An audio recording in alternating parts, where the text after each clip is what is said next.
할텐 라디오 뉴스 파이팅 김영수입니다. 4부 이어가겠습니다. 월요일은요, 어려운 정치 현안 법률로 풀어드리는 시간이죠. 월요 법률에 송영훈 변호사, 조윤선 변호사 나오셨습니다. 어서 오십시오. 네, 안녕하세요. 송영훈입니다. 네, 안녕하세요. 조윤사입니다. 네, 벌써 또 일주일이 지나가지고요. 윤 대통령 탄핵 심판 지난주에 5차 변론, 6차 변론이 있었잖아요. 여권에서는 분위기가 바뀌고 있다라는 취지의 주장을 하고 있고 야당에서는 탄핵이 더 확실해졌다라는 주장을 하고 있습니다. 자, 어떻게 보셨어요? 장외의 분위기는 좀 영향이 있긴 한 것 같아요. 예. 그 어제 이제 대구에서 있었던 집회 보면은 뭐 경찰 추산 5만 2천 명이 탄핵 반대 집회에 집결했다고 하지 않습니까? 예, 예. 그러니까 그런 점으로 보면은 뭐 분위기가 바뀌었다라는 표현을 일부에서 할 수도 있을 것 같습니다. 네네. 다만 이제 순전히 법률적인 관점에서만 보면 예. 5차 변론길에 나왔던 주요 증인들, 즉 곽종근 전 특수전사령관, 특히 또 예. 홍장원 국정원 1차장 이런 인물들의 증언이 윤 대통령에게 유리했느냐 그렇게 보기는 상당히 어려울 것 같아요. 그렇군요. 그러니까 일부 논란이 지금 있지 않습니까? 예. 뭐 사람이냐 인원이냐 뭐 의원이냐 이런 부분에서 디테일한 워딩이 일관되지 않다라든가 또는 예. 뭐 홍장원 국정원 1차장의 메모는 뭐 본인이 쓴 것이 아니고 알고 보니 보좌관이 작성한 것이다. 네. 그런 부분에 대한 논란이 있기는 합니다만 예. 아마 뒤에서 말씀드릴 기회가 있겠지만 네. 큰 틀에서는 일관성이 유지되고 있다고 보여요. 아, 그렇군요.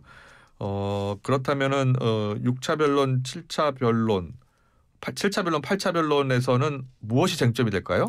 일단은 이상민 전 행안부 장관이 지금 증인으로 나오게 되어 있지 않습니까? 그렇죠. 그러면은 윤 대통령 공소장에 이제 추가로 포함된 새로운 사실이죠. 그 단전 단수에 관한 지시, 일부 언론사에 대한 예. 그런 부분을 이제 이상민 행안부 장관이 과연 증언 거부권을 행사하지 않고 답변을 할 것인가? 이상민 장관. 그렇습니다. 예. 그 부분이 이제 상당히 관심거리가 될 것 같아요. 그다음에 김용빈 중앙선관위 사무총장을 불러서 아마 윤 대통령 측에서 부정선거에 관해서 많이 물어볼 것 같은데 네. 과연 그 부정선거 의혹에 관해서 원하는 답변을 얻을 수 있을까? 이거 이제 물음표를 그리는 분들이 많이 있을 것 같고요. 그렇군요. 네. 예. 조 변호사님께는 이제 지난 5차 변론, 6차 변론 평가부터 들어볼게요. 일단 그 윤석열 대통령의 입장과는 다르게 네. 이번 지금 헌법재판소 심리 자체는 굉장히 탄핵에 가까워지고 있다는 생각이 들고요. 네. 지금 앞서 말씀하셨지만 곽종근 전 사령관이라든가 그리고 저기 홍장원 차장의 경우에도 그 진술 자체가 일부에 대해서 뭐 공격을 하고 있긴 하지만 예. 전체적인 내용을 봤을 때는 그 진술이 흔들림이 없었습니다. 일부 그렇군요. 단어만 가지고 그런 지엽적인 부분만 가지고 헌법재판소가 달리 판단할 가능성이 굉장히 낮다고 보여지고요. 예. 이미 진술이 나와 있고 지금 추가적으로 이어질 수 있는 각종 증인 신문 과정에서도 아마 윤석열 대통령의 입장과 물론 다른 진술이 굉장히 많이 나올 것 같아요. 네. 지금 방금 말씀하셨지만 부정선거를 계속 주장을 하고 있는데 네. 부정선거에 대해서도 김용빈 사무총장조차도 부정선거에 대해서 회의적이잖아요. 부정적이고 예. 그 부분 물론 이미 국회에서 밝힌 바 있고 그리고 조태용 국정원장 같은 경우에도 이미 부정선거에 대해서 회의적인 주장을 이미 한 바가 있습니다. 네. 그렇기 때문에 아마 차후에 있을 증인신문 과정에서도 윤 대통령 입장에 맞는 그런 진술이 나올 가능성이 굉장히 낮지 않을까 생각이 듭니다. 그렇군요. 그러면 이번 주 예정된 7차 변론, 8차 변론 때요. 주요 핵심 인물들이 이제 출석을 하잖아요. 이상민 전 장관도 그렇고요. 누가 큰 쟁점이 될 것 같습니까? 저는 앞서 말씀드린 그 부정선거 관련돼서 아마 윤석열 대통령이 부정선거 집요하게 아마 질문을 하지 않을까라는 생각이 들고요. 본인이 지금 비상계엄을 선포한 중요한 이유 중에 하나로 부정선거를 들고 있기 때문에 김용민 총장이 7차 때 나오네요. 예. 그렇기 때문에 아마 그걸 아마 핵심적으로 계속해서 주장을 하지 않을까라는 생각이 들고 그리고 지금 우리 그 수방사 수사관장인가요? 이번 같은 경우에는 그 헌재에서 직접 증인으로 신청을 한 직권으로 신청하고 결정한 증인입니다. 그렇구나. 이진우 사령관의 직속 그 부하예요. 조성현 경비단장이요. 예, 맞습니다. 조성현 경비단장이죠. 예. 조성현 경비단장의 경우에는 과연 이진우 수방사령관과 어떠한 지휘 관계에서 어떠한 지시를 받은지를 아마 구체적으로 진술할 것으로 보여지고 그렇군요. 이미 국회에서 네. 수방사령관으로부터 뭐 그 길을 터주라는 그런 지시를 받았다라는 진술을 한 바 있기 때문에 그 부분도 아마 헌법재판관들이 아마 유심히 살펴보지 않을까라는 생각이 듭니다. 그렇군요. 예. 이 국회 측 변호인단 그리고 윤석열 대통령 측 변호인단의 치열한 공방을 벌이는 과정에서 지난주에 그 인원이라는 표현 때문에 좀 공방이 있었잖아요. 그러니까 인원을 끌어내라라고 분명히 이야기했다라고 이야기하는데 윤 대통령은 나는 인원이란 말을 안 쓴다. 사람이라는 표현을 쓴다라고 했어요. 그 뭐 표현 가지고 약간 논란이 있었긴 했는데 뭐 지시대명사로 썼다라고 윤 대통령은 주장하고 있는데요. 어떻게 보셨어요?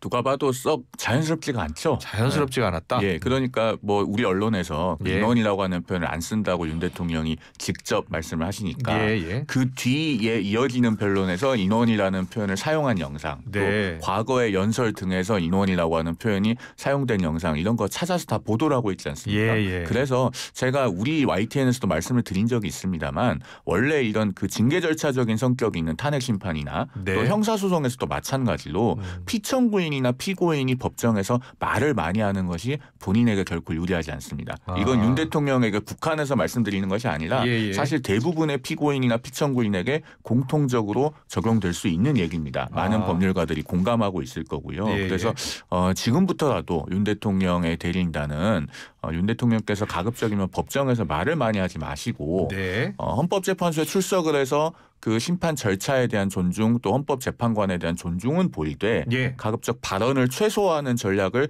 다시 한번 좀 주지했으면 좋겠다라는 생각이 개인적으로는 듭니다. 그렇군요. 예. 국민의힘 같은 경우에 곽종근 전 특수사령관 또 홍장원 전 국정원 1차장의 진술이 허위로 드러나고 있다라고 주장하고 있는데 국민의힘은 무엇이 허위였다고 보는 거예요?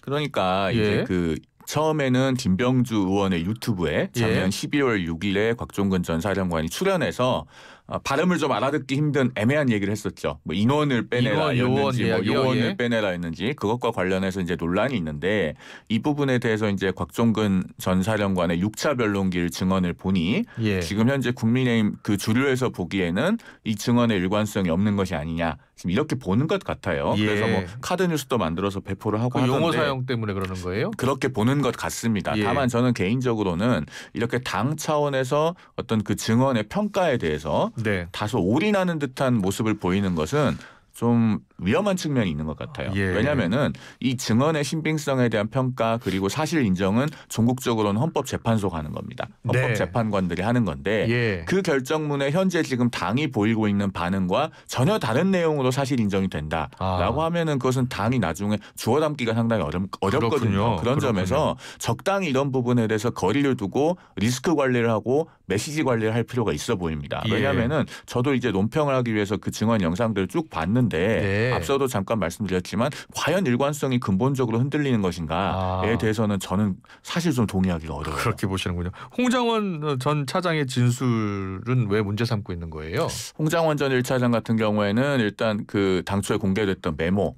본인이 작성한 것이 아니고 보좌관에게 불러주고 이제 쓰라고 시켰다. 본인이 마지막에 좀 수정했다는 거 아니에요? 그렇긴 한데 어쨌든 본인이 최초에 작성한 메모는 또 버리고 없다는 거 아닙니까? 그런 부분들을 아마 당에서 눈여겨보는 것 같은데 그러나 역시나 홍장원 1차장 같은 경우도 굳이 현재에 나와서 거짓으로 윤 대통령을 모함해야 될 만한 그런 어떤 동기나 요소는 찾아보기가 쉽지 않습니다. 그리고 오히려 그 12월 5일에 그 김태효 국가안보실 차장에게 보냈다고 하는 텔레그램 메시지가 법정에서 공개가 됐잖아요. 그 내용을 보면은 대단히 절절한 내용입니다. 윤 대통령께서 어떻게 국민들께 그 말씀을 드려야 되고 국민의 마음을 회복하기 위해서 무엇을 해야 하는지를 상당히 절실한 마음을 담아서 쓴 내용이거든요. 12월 5일에 보냈다는 거예요. 그렇습니다. 그런 걸 보면은 사실은 역시나 굳이 거짓을 지어내서 진술해야 될 만한 동기는 찾아보기 어렵지 않을까 하는 생각이 들어서 이것도 약간 좀 거리를 두고 볼 필요가 있다. 탄핵 심판의 결정에는 큰 영향을 줄 수 없다. 의미는 있을 수 있어요. 왜냐하면 이제 정치인 체포조 관련해서 여러 경로에서 그동안의 진술이 있었는데 그 갈래 중에 하나 아닙니까? 그러니까 군에서도 들었다는 사람이 있고 경찰에서도 있었고 국정원에서도 있는 건데 이 국정원 파트에서는 홍장원 전 1차장이니까요. 의미가 없다고 보기는 어려울 겁니다. 그렇다면 경찰청장 그리고 전 경찰청장 전 서울청장도 이번에 출석하잖아요. 거기에서 그 정치인 체포 관련한 증언이 있겠네요. 정치인 체포 관련돼서가 이번 헌법재판소 심리의 중요한 요소 중에 하나긴 하죠. 과연 실제로 정치인 체포를 지시했는지 여부에 대해서 관련해서 아마 중요하게 다뤄질 것으로 보여지고요. 위치 추적 요청했다는 이야기 있고요. 예, 그렇습니다. 그런 부분들에서 아마 구체적인 진술할 가능성이 굉장히 높고 앞서 말씀하신 것처럼 정치인 체포와 관련해서는 홍장원 차장이 처음에 말을 했죠. 그 진술에 대해서 국민의힘 측에서는 공격을 하고 있긴 한데 홍장원 차장만 들은 게 아닙니다. 최근 보도에 따르면 국민의 방첩사 과장의 경우에도 홍장원 차장과 여인영 방첩사령관이 통화한 직후에 본인도 똑같이 메모를 작성했다. 그 메모를 이미 검찰에 제출한 것으로 알려져 있죠. 그 검찰 메모를 살펴보게 되면 홍장원 차장이 진술한 그 체포조 명단과 동일합니다. 거의 사실상 유사하다고 해요. 그렇다고 한다면 뭐 일부 홍장원 차장의 메모에서 어떤 뭐 흠결이 있다고 하더라도 이미 그 다른 국민의 과장의 그런 메모를 통해서라도 확인이 되는 부분이기 때문에 그 진술의 신빙성에는 큰 영향이 없을 것으로 보여지고 곽종근 전 사령관의 경우에도 마찬가지입니다. 인원인지 요원인지 의원인지 사실 중요하지 않아요. 그 진술 자체가 뭐였냐면 의결 정족수라는 말이 분명히 들어갔고요. 안에 있는 사람을 끄집어내라고 말이 분명히 들어갔습니다. 의원이든 인원이든 중요하지가 않아요. 왜냐하면 그 당시에는 국회 본청 내에는 국회의원들밖에 없었습니다. 12시가 그 자정 좀 넘어서 12시 20분쯤 전화를 했다는 거예요? 당연히 본청 내에는 국회의원들밖에 못 들어가요. 보좌관들도 못 들어갑니다. 그렇기 때문에 당연히 끌어내라는 상대방은 국회의원일 수밖에 없어요. 인원인지가 전혀 중요하지 않고요. 그리고 곽종근 전 사령관의 경우에는 윤석열 대통령과 그 통화 내용 자체가 화상회의 스피커를 통해서 모든 그 당시 인원들이 다 같이 함께 들었다는 거 아닙니까? 그렇다 보면 다른 그 인원들을 조사를 통해서 충분히 사실관계를 확인할 수 있다. 아마 이미 조사가 진행이 됐을 겁니다. 그에 관련된 자료를 확인하게 되면 곽 전 사령관에 대한 진술의 신빙성도 충분히 담보할 수 있지 않을까 하는 생각이 듭니다. 네. 그리고 윤 대통령 측의 주장은요. 헌법재판소의 탄핵 심판 진행 방식에 문제가 있다라고 이야기하고 있어요. 증인 신문 시간을 제한하고 있다. 또 반대 신문 사항은 미리 제출하고 있다. 이게 불공정하다라는 지적이에요. 일단 증인 신문 시간은요. 지금 국회 측 대리인단과 윤 대통령 측 대리인단에게 동일하게 적용되고 있지 않습니까? 그리고 증인신문 사항을 뭐 30분이면 30분, 1시간이면 1시간 이렇게 시간을 주는 것은 재판부의 재량입니다. 그러면 이것이 양쪽에 동일하게 적용이 되고 있다면 이걸 가지고 불공정하다고 말하기는 어려울 것 같고요. 좀 더 시간을 줄 수 있는 건 아니냐라고 주장합니다. 물론 그런 부분에 대해서는 저는 일리가 있다고 생각합니다. 왜냐하면 지금 7차 변론기일부터는 심지어 하루에 4명을 증인신문을 해요. 물론 과거에 박근혜 전 대통령 탄핵 심판 때도 일주일에 변론기를 2번 하면서 한 주에 증인 8명 신문한 적이 있습니다만 지금 그 6차 변론기일 때 3명을 신문하는데도 오전 10시에 시작해서 오후 6시경에 간신히 끝났거든요.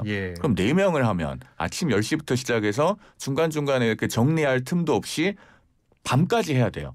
그렇게 하고 또 하루 쉬고 그 다음날 또 4명 합니다. 그러면은 이것은 이제 피청구인 측에서 방어권이 과연 실질적으로 충분히 보장되고 있는 것이냐라는 의문을 제기함직합니다. 그래서 제 개인적인 의견으로는 4명보다는 하루에 신문하는 증인 수를 조금 더 줄이고 시간을 조금 더 늘려잡는 것도 이른 필요하지 않나 하는 생각은 들어요. 다만 물론 그것은 헌법재판소가 최종적으로 판단하고 결정할 사항이겠습니다만 그런 점이 있고요. 제가 이어서 할까요? 아니면 아니요. 더 이야기를 제가 여쭤보려고 했는데 그래서 7차 변론, 8차 변론 이후에 9차 변론, 10차 변론도 있을 것 같아요. 어떻게 예상하세요?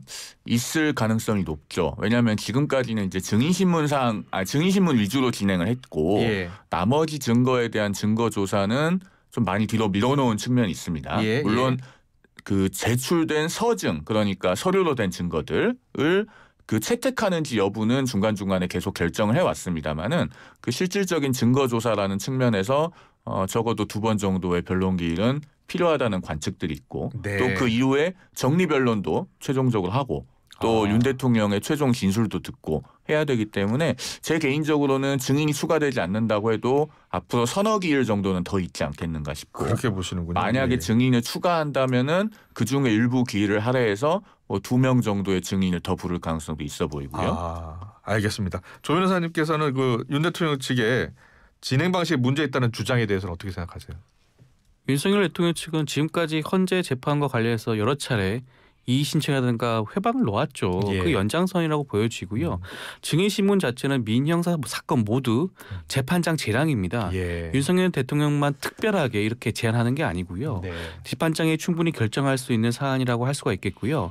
앞서 말씀하셨지만 뭐 증인 시간과 증인신문 그 횟수가 너무 적은 거 아니냐는 말씀도 하신 것 같은데 네. 이 사건은 박근혜 전 대통령과 전혀 달라요. 그때는 장시간 동안 이뤄진 사건이었습니다. 예. 그리고 과거 사건이었어요. 네. 근데 지금 나와 있는 증인신문 대상자들은 지금 불과 한 달 전 일입니다. 예. 12월 3일에 있었던 그 전후 몇 시간 동안 있었던 사건에 대해서 진술하는 것뿐이에요. 그 기간이 굉장히 짧죠. 기억도 명확할 겁니다. 그렇기 네. 때문에 증인신문을 길게 할 필요성이 굉장히 낮다는 생각이 들고요. 예. 그리고 뭐 지금 뭐 반대 신문 사항에 대해서도 말씀을 하시는데 그것은 헌법재판소가 밝혔지만 권장 사항이에요. 네. 그것은 뭐 구태여 뭐 강제로 하는 건 아니고요. 지금 그 반대 신문 사항조차도 증인에게 전달되는 건 아닙니다. 아 그래요? 그런 그렇다면 부분도 윤 대통령의 주장 반대 신문 사항은 미리 제출하는 게 불공정하다는 지적은 잘못된 주장이에요. 예, 지나친 주장이죠. 예. 헌재가 입장을 밝혔기 때문에 그에 따라서 결정하시면 될 것으로 보여집니다. 예. 일단 그 반대 신문 사항 문제는요. 네. 이게 있어요.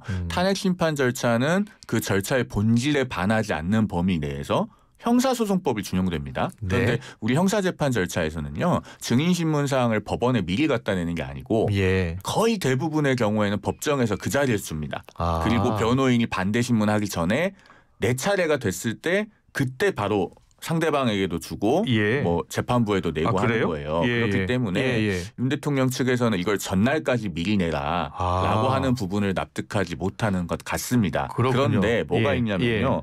헌법재판소 심판 규칙에 가면 27조 1항에 증인신문을 신청한 당사자는 헌법재판소가 정한 기한까지 상대방의 수에 12일 더한 숫자의 증인신문사항을 기재한 서면을 함께 제출해야 된다. 즉 헌재 규칙에는 헌재가 정한 기한까지 미리 내라고 돼 있어요. 아 그럼 헌재가 하루 전에 그래서 헌재는 지금 하루 전에 내라고 하는 거고 그걸 양측에 동일하게 적용을 하고 있는 걸로 보여요.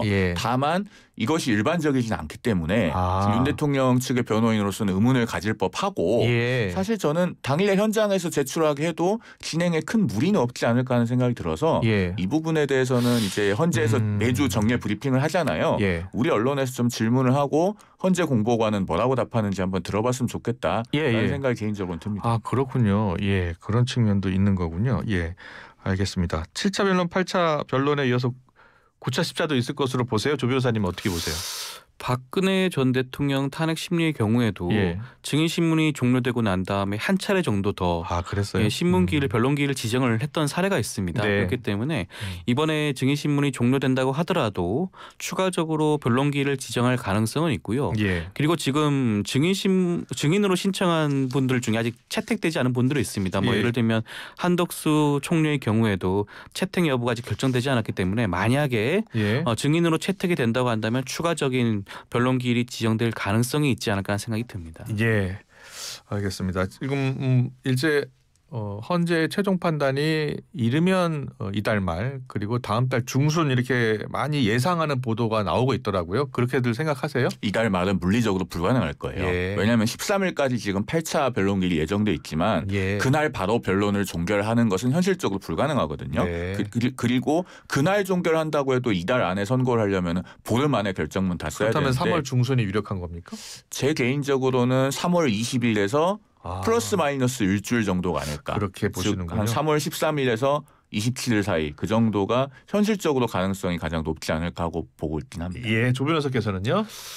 일단 추가적으로 변론기일이 지정이 되고 한 두 차례 정도 잡힌다고 하면 그때 변론이 종결되고 난 다음 박근혜 전 대통령 같은 경우에는 한 열흘 만에 그 선고가 나왔습니다. 그 전례를 살펴봤을 때는 이번 사건 굉장히 복잡하진 않거든요. 아마 헌법재판관 개개인 경우에는 이미 파면 여부에 대해서 이미 아마 결정을 한 부분도 분명히 있을 겁니다. 판결문 결정문을 쓰는 데 있어서 그렇게 힘들진 않을 것으로 보여지고요. 그렇다고 한다면 저는 3월 초쯤에는 파면 여부를 결정하는 선고를 할 수 있지 않을까라는 생각이 듭니다. 그렇군요. 예, 잘 들었습니다. 그런데 최근에 이제 이석연 전 법제처장이요. 윤 대통령이 헌법재판관 전원일치로 파면될 것이다라고 관측을 했습니다. 국무회의 심의 등 절차적 요건을 갖추지 않았고 헌법상 비상계엄 발동 요건에 부합하지 않는다는 점을 들었습니다. 어떻게 생각하세요? 뭐 비상계엄 자체의 위헌 위법성은 저는 네. 방송에서도 누차 말씀드린 바 있어서요. 그 당시에 전시사변 기타 국가 비상사태로 볼 만한 네. 그런 계엄의 발동 요건에 해당하는 사실은 존재하지 않는다고 보여져요. 예. 그리고 국무회의가 형식적으로든 실질적으로든 심의를 거치지 않은 것은 뭐 이것도 지금 국무위원들의 진술을 종합해 보면 사뭇 분명하지 않겠습니까? 예. 이석연 법제처장께서 그런 부분을 말씀하셨다고 생각이 들고요. 네. 그다음에 위헌 위법하면 이제 그것을 피청구인을 파면해야 될 정도의 중대한 위헌 위법이냐 예. 이것을 헌재가 판단해야 되지 않겠습니까? 아마 그런 부분에 대해서 지금 헌법재판관들께서 계속 나름대로 생각을 하고 계실 텐데요. 예. 가장 중요하게 생각하는 부분이 이걸 거라고 생각합니다. 만약에 탄핵 심판 청구를 기각한다면 예. 그러면은 이런 위헌 위법적인 비상계엄을 또다시 해도 된다는 것인가? 이 부분에 대해서 답을 내지 못하면은 사실 기각 의견을 내기는 상당히 어렵겠죠. 그렇군요. 그런 부분을 역시나 이석연 법제처장께서 말씀하신 것이 아닌가 싶습니다. 네, 조 변호사께서는 결론적으로는 동일한데요. 네. 이 윤석열 대통령이 이번에 한 비상계엄 자체가 그 요건에 부합하지 않는다는 점이 네. 더욱더 분명해지고 있고 그렇기 때문에 이번 파면 결정에 대해서는 그 결과적으로는 크게 변동사항이 없을 것 같다. 네. 파면은 인용될 가능성이 굉장히 높다고 보여지고요. 예. 지금 추가적으로 우리가 지금 따지고 있는 부분이라고 할 수 있는 내란 행위 관련된 그런 행위 같은 경우에는 저는 아마 결정문상에서는 더 나아가 살펴본다는 식으로 나올 것 같아요. 이미 비상계엄 발동 자체가 네. 위헌 위법하기 때문에 이미 그걸로 충분히 파면 결정은 이루어지고 네. 더 나아가 이러한 내란 행위도 있으니까 말씀하신 것처럼 충분히 중대한 사유다. 파면의 중대한 사유에 부합한다라는 식으로 결론이 나지 않을까 생각이 듭니다. 알겠습니다.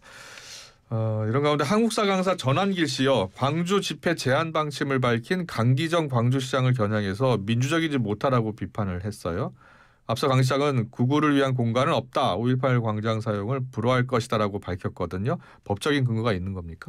일단 광주에서 이런 집회를 하는 것이 썩 바람직해 보이지는 않습니다만 예. 그렇다고 광주시장이 나서서 특정한 공간은 우리가 사용하지 못하게 하겠다라고 하는 것은 법적인 근거도 불분명하고 예. 저는 제가 호남 출신입니다만 예. 사실 5.18 그 민주 정신에 맞지 않다고 생각합니다. 네. 왜냐하면은 일단 광주에서 이런 집회를 하는 게 저는 썩 적절해 보이진 않아요. 예. 그냥 광주가 어떤 곳입니까? 5.18 광주 민주화 운동은 1980년에 비상계엄이 5월 17일에 전국으로 확대되면서 일어난 일입니다. 예. 그렇기 때문에 이곳에 가서 지금 계엄으로 인해서 그 탄핵 심판을 받고 있는 윤 대통령에 대한 탄핵 기각을 요구하는 집회를 하는 것이 예. 광주 시민들께 어떻게 받아들여질지 생각해 보면 썩 자연스럽지는 않다는 생각이 들어요. 그리고 네. 그 과정에서 뭔가 충돌이 발생하지 않을까 우려도 됩니다. 개인적으로는. 예. 그러나 광장이라고 하는 것은 어쨌든 그곳에서 다양한 집회를 하고 주의 주장을 밝힐 수 있도록 개방된 공간입니다. 예. 그렇기 때문에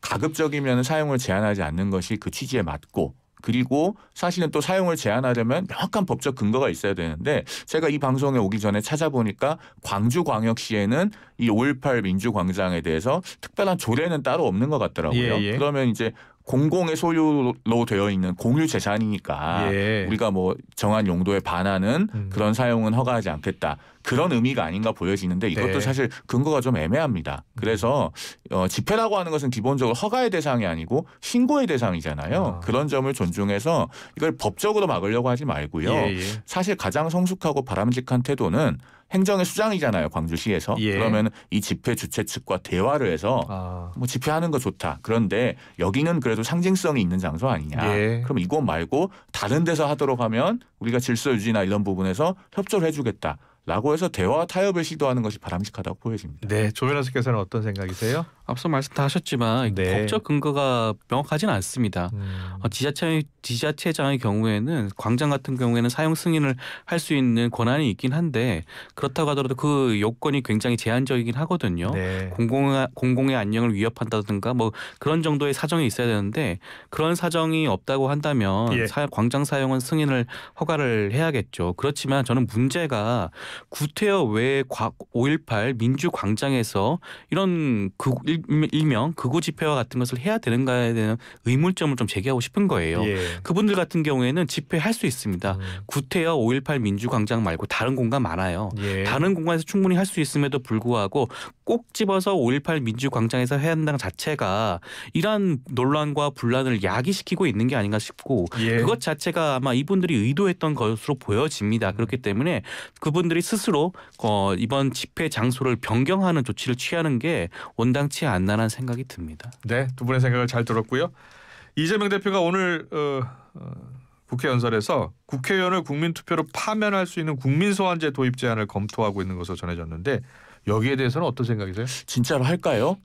나중에 이걸 정말 진지하게 추진하라고 하면 국민 소환제 한다고 하니 진짜로 하는 줄 알더라 뭐 이런 말이 또 나오지 않을까 싶은데요. 이재명 대표가 그동안에 말 바꾸기를 워낙에 많이 했기 때문에 대표적인 사례가 그 2023년에 불체포 특권 포기를 민주당 당론으로 채택해놓고 본인에 대한 2차 체포동의안 국회에 올라오니까 동료 의원들에게 결국에는 부결을 호소하지 않았습니까? 그렇게 손바닥 뒤집듯이 말 바꾸기를 그동안 너무 많이 했습니다. 비례 위성정당에 관한 것도 그렇고요. 그래서 저는 이 국민 소환제에 관한 그 제안도 이재명 대표가 정말 진지하게 할 의지가 있는 것인지 아니면은 그저 보여주기식으로 아름다운 장식을 하나 얹고자 하는 것인지 사실 잘 모르겠습니다. 그리고요.